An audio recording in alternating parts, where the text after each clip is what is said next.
देखिए medical line में ऐसे बहुत सारे वर्ड्स होते हैं जो कि हम सभी को पता होने चाहिए, क्योंकि डॉक्टर इनका यूज़ बहुत ज़्यादा करता है। यदि आप मेडिकल स्टूडेंट हैं या फिर कोई नॉर्मल व्यक्ति हैं तब भी आपको इन सभी के बारे में जानना बहुत ज़रूरी है। तो स्टेप बाय स्टेप हम इन सभी के बारे में आज बात कर लेंगे। तो पहले हम बात कर लेते हैं कुछ ऐसे वर्ड्स के जो कि हमारी बॉडी से संबंधित हैं। तो पहला वर्ड है यहाँ पर गैस्ट्रो। तो गैस्ट्रो का मतलब होता है यहाँ पर स्टमक, यानी कि हमारा पेट।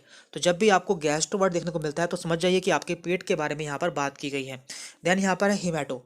तो हिमैटो संबंधित होता है हमारे ब्लड यानी कि हमारे खून से। इसके बाद है यहाँ पर मायो। तो मायो का मतलब होता है मसल, यानी कि हमारी मांसपेशियाँ। जब भी आपको मायो देखने को मिलता है तो समझ जाइए कि यहाँ पर आपकी मसल से संबंधित कोई बात की गई है। देन यहाँ पर है पल्मो। तो पल्मो का रिलेशन होता है लंग्स यानी कि हमारे फेफड़ों से। इसके बाद है यहाँ पर कार्डियो। तो कार्डियो संबंधित होता है हमारे हार्ट यानी कि हमारे हृदय से। इसके बाद है यहाँ पर राइनो। तो राइनो का यहाँ पर मतलब है नोज यानी कि हमारी नाक से। इसके बाद है यहाँ पर नेफ्रो। तो नेफ्रो का रिलेशन होता है हमारी किडनी से। इसके बाद हिपैटो। जहाँ भी आपको हिपैटो देखने को मिलता है समझ जाइए कि हमारे लीवर के बारे में यहाँ पर बात की गई है। इसके बाद है यहाँ पर ओस्टियो। तो ओस्टियो का मतलब होता है हमारी बोन या फिर हमारी हड्डियों से। Then neuro. तो न्यूरो का मतलब होता है हमारे नर्व या फिर हमारी नसों से। इसके बाद है आर्थ्रो। तो आर्थ्रो का मतलब होता है यहाँ पर हमारे जॉइंट या फिर हमारे जोड़ों से। एंड लास्ट में है यहाँ पर ऑप्था।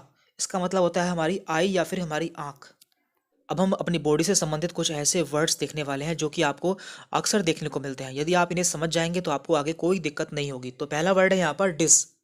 तो डिस का मतलब होता है पेन या फिर डिफिकल्ट। जहाँ पे आपको डिस देखने को मिलता है तो आप समझ जाइए कि यहाँ पर या तो पेन है या फिर कोई डिफिकल्टी है। तो हम इसके एग्जाम्पल भी देख लेते हैं। तो यहाँ पर हमने इसके कुछ एग्जाम्पल लिए हैं जिससे आप इसे समझ सके। तो यहाँ पर हमने पहला एग्जाम्पल है डायसूरिया। तो यहाँ पर डिस का यूज़ किया गया है, जिसका मतलब होता है या तो पेन यानी कि दर्द या फिर डिफिकल्टी यानी कि कोई डिफिकल्टी है। तो डायसूरिया का मतलब होता है पेनफुल यूरिनेशन, यानी कि उसे यूरिन करने में पेन हो रहा है यानी कि दर्द हो रहा है। इसके बाद है यहाँ पर डिस मिनोरोइया। तो यहाँ पर भी डिस का यूज़ किया गया है, मीन्स पेन यानी कि दर्द। पेनफुल मैंस्टुरेशन, यानी कि जो लेडीज़ है उसे जो मेंसेस हो रहे हैं साथ में उसके पेन भी हो रहा है। इसके बाद है यहाँ पर dysphagia, means difficulty in swallowing, यानी कि किसी को खाने को निगलने में या फिर पानी को निगलने में डिफ़िकल्टी हो रही है। तो यहाँ पर भी डिस का यूज़ किया जाता है। एंड लास्ट में है यहाँ पर डिस्पनिया। इसका मतलब है डिफ़िकल्टी इन ब्रीथिंग, यानी कि सांस लेने में डिफ़िकल्टी या फिर प्रॉब्लम होना। तो इससे आप जान पाएंगे कि डिस का मतलब होता है या तो पेन या फिर डिफ़िकल्टी। इसके बाद हमारा अगला सफिक्स है आइटिस। जहाँ भी आपको आइटिस देखने को मिलता है तो आप समझिए कि यहाँ पर इन्फ्लामेशन हो चुका है, यानी कि यहाँ पर सूजन है। तो हम इसके एग्जाम्पल भी देख लेते हैं। तो देखिए यहाँ पर हमने आपको समझाने के लिए इसके एक 4 एग्जाम्पल लिए हैं। इसी तरह से इसके बहुत सारे एग्जाम्पल हो सकते हैं। तो पहला एग्जाम्पल है यहाँ पर कंजक्टिवाइटिस। तो कंजक्टिवा क्या होती है? हमारी आइज़ का एक पार्ट होता है, यानी कि हमारी आँख का एक पार्ट होता है। यदि वहाँ पर इन्फ्लामेशन हो जाता है तो उसे हम कंजक्टिवाइटिस कहते हैं, या फिर इन्फ्लामेशन ऑफ कंजक्टिवा। इसके बाद यहाँ पर अपेंडिसाइटिस। तो अपेंडिक्स प्लस आइटिस मीन्स हमारे अपेंडिक्स में इन्फ्लामेशन हो चुका है। इसके बाद यहाँ पर आर्थराइटिस। तो आप जानते हैं कि आर्थ वर्ड का यूज़ हमारे जॉइंट्स या फिर हमारे जोड़ों के लिए किया जाता है, मीन्स हमारे जोड़ों में इन्फ्लामेशन हो चुका है। इसके बाद है यहाँ पर ब्रोंकाइटिस। देखिए हमारे गले से लेकर हमारे फेफड़ों तक एक पाइप पाया जाता है जिसे कि हम ब्रोंक्यूल कहते हैं या फिर ब्रोंक्यूल ट्यूब कहते हैं। यदि इसमें इन्फ्लामेशन हो जाता है तो उसे हम कहते हैं ब्रोंकाइटिस, यानी कि इन्फ्लामेशन ऑफ ब्रोंकियल ट्यूब। तो इस तरह से आप आइटिस वर्ड को जान पाएंगे। देन हमारा अगला सफिक्स है एक्टोमी। इसका मतलब होता है सर्जिकल रिमूवल ऑफ, यानी कि हमारे बॉडी के किसी ऑर्गन को काट कर निकाल देते हैं तो उसे हम कहते हैं एक्टोमी।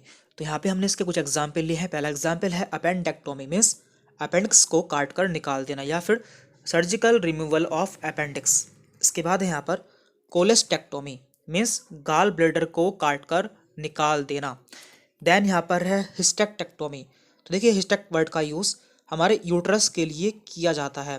जहाँ भी आपको ये वर्ड देखने को मिलता है तो आप समझिए कि वो यूट्रस के लिए यूज़ किया गया है। तो यहाँ पर क्या है कि यूट्रस को काट कर या फिर वोम को काट कर निकाल देना। इसके बाद यहाँ पर सिस्टेक्टोमी मीन्स यूरिनरी ब्लेडर या फिर पेशाब की थैली को काट कर निकाल देना। तो इस तरह से आप जान पाएंगे कि जहाँ भी एक्टोमी वर्ड का यूज़ किया जाता है उसका मतलब है कि उस ऑर्गन को काट कर निकाल दिया गया है। देन यहाँ पर है ओटोमी। देखिए इसका मतलब क्या होता है? Cutting into A part of the body, यानी कि इसमें किसी बॉडी के पार्ट में कट लगाते हैं लेकिन उसे काट कर बाहर नहीं निकालते हैं, बस उसमें कट लगाते हैं और जो भी उसमें प्रॉब्लम होती है उसे दूर कर देते हैं। तो इसका एग्जाम्पल भी हम देख लेते हैं। तो इसका पहला एग्जाम्पल है मायोटोमी। तो आप जानते हैं कि मायो वर्ड का यूज़ मसल्स के लिए या फिर हमारी मांसपेशियों के लिए किया जाता है। यदि हम मसल में कोई कट लगाते हैं तो उसे हम कहते हैं मायोटोमी। इसके बाद है यहाँ पर लिथोटोमी। तो लिथो वर्ड का यूज़ यहाँ पे कैलकुलस या फिर स्टोन के लिए है। यदि हमारे किडनी में या फिर हमारे पेशाब की नली में पथरी हो जाती है तो उसे हम काट कर निकालते हैं, तो इस प्रोसेस को हम कहते हैं लिथोटोमी। इसके लिए हमें किडनी में या फिर हमारे अपने पेशाब की नली में कट लगाना पड़ता है। इसके बाद है यहाँ पर लेप्रोटोमी। इसका मतलब है एब्डोमिनल वॉल, यानी कि जो हमारे पेट की जो ऊपर की दीवार होती है, यदि उसमें हम कट लगाते हैं तो उसे हम लेप्रोटोमी कहते हैं। एंड इसके बाद है यहाँ पर गैस्ट्रोटोमी। मीन्स गैस्ट्रो मीन्स होता है स्टमक, आप जानते हैं। यदि हम अपने पेट में कोई कट लगाते हैं तो उसे हम कहते हैं गैस्ट्रोटोमी। इसके बाद है यहाँ पर प्लास्टी। मीन्स सर्जरी और ग्राफ्टिंग। यदि हम अपने किसी बॉडी ऑर्गन की सर्जरी या फिर ग्राफ्टिंग करते हैं तो उसे हम प्लास्टी कहते हैं। तो इसका एग्जाम्पल भी हम देख लेते हैं। तो यहाँ पे हमने इसके एग्जाम्पल दिए हुए हैं। पहला एग्जाम्पल है एंजियोप्लास्टी। एंजियो मतलब होता है आर्टरी, यानी कि जो हमारे खून की नली होती है, यदि उसकी सर्जरी होती है तो उसे हम कहते हैं एंजियोप्लास्टी, यानी कि सर्जरी ऑफ आर्टरी। इसके बाद है यहाँ पर राइनोप्लास्टी। तो राइनो का मतलब क्या है, आप जानते हैं। इसका मतलब होता है हमारी नाक या फिर हमारी नोज। यदि हमारी नाक की सर्जरी होनी होती है तो उसे हम कहते हैं राइनोप्लास्टी। इसके बाद है यहाँ पर ओस्टियोप्लास्टी, यानी कि हमारे हड्डी की सर्जरी, की हमारी बोन की सर्जरी। देन हिस्टेरोप्लास्टी मीन्स हमारे यूट्रस की सर्जरी, क्योंकि आप जानते हैं कि हिस्टेरो वर्ड का यूज़ यूट्रस के लिए किया जाता है, तो इसका मतलब है कि यूट्रस की सर्जरी। इसके बाद अगला सफिक्स है रेजिया। देखिए, जहाँ भी रेजिया वर्ड का यूज़ किया जाता है, इसका मतलब है कि वहाँ से प्रोफ्यूज, यानी कि बहुत ज़्यादा या फिर एबनॉर्मल डिस्चार्ज हो रहा है, यानी कि वहाँ से जो भी सिक्रेशन हो रहा है वो या तो एबनॉर्मल है या फिर बहुत ज़्यादा है। यहाँ पे हमने इसका एग्जाम्पल लिए हैं। पहला एग्जाम्पल है यहाँ पर ओटोरेजिया। ओटो मीन्स होता है ईयर, यानी कि कान। यदि हमारे कान से हैवी डिस्चार्ज होता है तो उसे हम कहते हैं ओटोरेजिया। इसके बाद है यहाँ पर मिनोरेजिया। मिनो मीन्स होता है मेंस्ट्रुअल साइकिल। यदि किसी को बहुत हैवी मेंस्ट्रुअल पीरियड होते हैं तो उसे हम कहते हैं मिनोरेजिया या फिर हैवी मेंस्ट्रुअल पीरियड्स। इसके बाद यहाँ पर ओडोंटोरेजिया। तो इसका मतलब होता है हमारे दांत, यानी कि हमारे तीत। यदि हमारे दांतों के बीच में से हैवी ब्लीडिंग होती है तो उसे हम कहते हैं ओडोंटोरेजिया। देन इसके बाद है लिम्फोरेजिया, यानी कि लिम्फ नोड से या फिर लिम्फ वेसल से यदि एक्सेसिव डिस्चार्ज होता है तो उसे हम कहते हैं लिम्फोरेजिया। इसके बाद है यहाँ पर पैथी। देखिए, पैथी वर्ड का यूज़ डिसीज़ या फिर डिसऑर्डर के लिए किया जाता है। यदि किसी ऑर्गन में या फिर किसी बॉडी के पार्ट में डिसीज़ हो जाती है या फिर कोई खराबी हो जाती है तो वहाँ पर पैथी वर्ड का यूज़ करते हैं।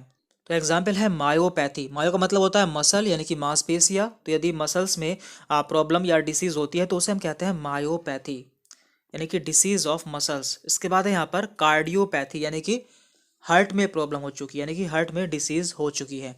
इसके बाद है रेटिना। रेटिना मीन्स हमारी जो आँख में रेटिना पाई जाती है तो उसके लिए यहाँ पर यूज़ किया जाता है रेटिनोपैथी। एंड लास्ट में है यहाँ पर न्यूरोपैथी, यानी कि हमारे नर्व में या फिर हमारी नस में डिसीज़ हो चुकी है या बीमारी हो चुकी है तो उसे हम कहते हैं न्यूरोपैथी। यानी कि पैथी वर्ड का यूज़ बीमारी के लिए करते हैं।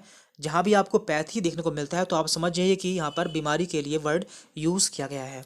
अब हम बात कर रहे हैं डॉक्टर प्रिस्क्रिप्शन एब्रीविएशन, यानी कि ऐसे कुछ वर्ड्स होते हैं जो कि डॉक्टर बहुत ज़्यादा यूज़ करते हैं, जैसे कि ओडी, बीडी, टीडीएस। तो इन सभी के बारे में आपको पता होना चाहिए। तो यहाँ पर पहला वर्ड है आरएक्स। तो एक बहुत ही कॉमन वर्ड है जिसका यूज़ डॉक्टर अपने प्रिस्क्रिप्शन पर या फिर अपने पर्चे पर करते हैं। इसका मतलब होता है ट्रीटमेंट। इसके बाद यहाँ पर कुछ ऐसे वर्ड्स हैं जो कि डॉक्टर मेडिसिन के आगे लिखते हैं, जिससे पता चलता है कि ये मेडिसिन आपको कितनी बार लेनी है और कब लेनी है। तो यहाँ पर पहला वर्ड है ओडी। इसका मतलब है वंस अ डे, यानी कि ये मेडिसिन आपको दिन में एक बार लेनी है। BD means twice a day, यानी कि यह दवा आपको दिन में 2 बार लेनी है। इसके बाद यहाँ पर TDS means 3 times a day, means आपको यह दवाई दिन में 3 बार लेनी है। Then QDS means 4 times a day, means आपको यह दवाई दिन में 4 बार लेनी है। SOS मीन्स इफ़ नेसेसरी, यानी कि यदि ज़रूरत हो तभी आपको यह दवा लेनी है। देन यहाँ पर है स्टैट। इसका मतलब होता है इमीडिएटली, यानी कि यह दवा आपको तुरंत लेनी है।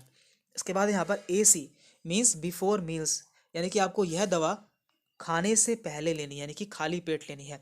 Then PC means after meals, यानी कि आपको यह दवा खाना खाने के बाद लेनी है। एंड लास्ट में यहाँ पर HS मीन्स बेड टाइम, आपको यह दवाई सोते समय लेनी है। तो ये सभी ऐसे एब्रिविएशन हैं जो कि मेडिकल फील्ड में बहुत ज़्यादा यूज़ किए जाते हैं। तो आज की वीडियो में इतना ही था। यदि आप हमारे चैनल पर नए हैं, चैनल को सब्सक्राइब कर लें, साथ में बेल आइकन प्रेस कर लें, जिससे आगे भी आपको हमारे वीडियोज़ के नोटिफिकेशन मिलते रहें। Thank you very much.